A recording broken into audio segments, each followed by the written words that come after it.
और मैंने तकरीबन जितने मेरे पास लोग आते हैं सबको लगा दिया जी। मैंने अपने वहीं मिक्सी ग्राइंडर रखा हुआ, खड़े होके दिखाता हूँ कि ये ऐसे बन रहा है। फिर वो कहते हैं हम भी बनाए, मैं कहा बनाओ, वहीं बनवाते हैं उनसे। और हमारे पास ना जी भारती मैडम एक और बातों में बात आई, मैं बाबा दीप सिंह जी को तकरीबन पता नहीं, याद नहीं मुझे, मैं कब से मानता हूँ, तो उनको हाजिर नाजिर मान के ना जी मैंने एक ही बात कही हुई है अपनी रिसेप्शन पे कि अगर कोई आके ये भी पूछ लेना कि मैं कोई एड्रेस पूछ ले किसी और का भी, उसको बोलो कि पहले बैठ के रोटी खा फिर बताते क्या बात है, लंगर चलता रहता है। यही तो खास बात है पंजाब की और अमृतसर की।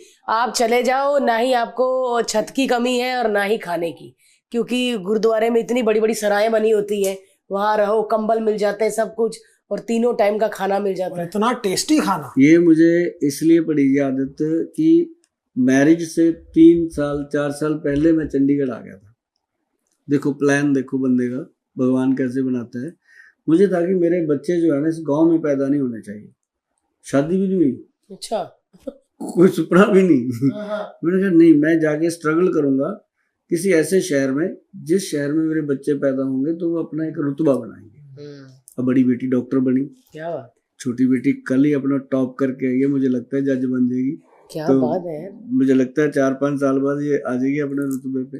मतलब ये मेरी सोच थी। और फिर परिवार वाले तो कह देते हैं ना कि इसका दिमाग खराब हो गया, अभी निकला नहीं दूध का दांत, कह रहा है मैं घर से बाहर जाऊंगा, काम करूंगा। तो फादर साहब ने कह दिया कि तो बेटा कोई नहीं, ले जा, 3-4 हजार रुपया दे के मुझे भेज दिया। उन दिनों में 3-4 हजार आज के 30-40 के बराबर है ना। तब तो खाना मिल जाता था 3-4 रुपए में। तो मतलब अपा भी फिर बानिया के घर पैदा हुए थे। अपा ने आके गुरुद्वारा साहब में डेरे लगा लिए मोहाली में।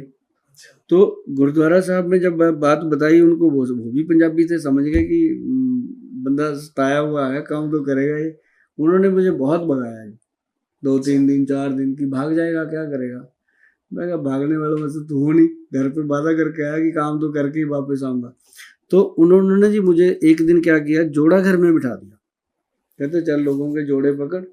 जोड़ा घर यहाँ जहाँ पे जूते जमा करवाते हैं, हाँ, जूते जमा करवाने की मेरी ड्यूटी लगा दी।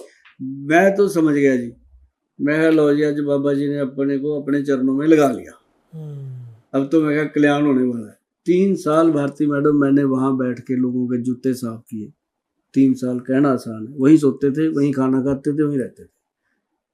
और क्या करते थे लोग, रोज मुझे कोई 5 रुपए देगा, कोई 10 रुपए देगा, शाम को मेरे पास 100 रुपये इकट्ठा हो जाता था।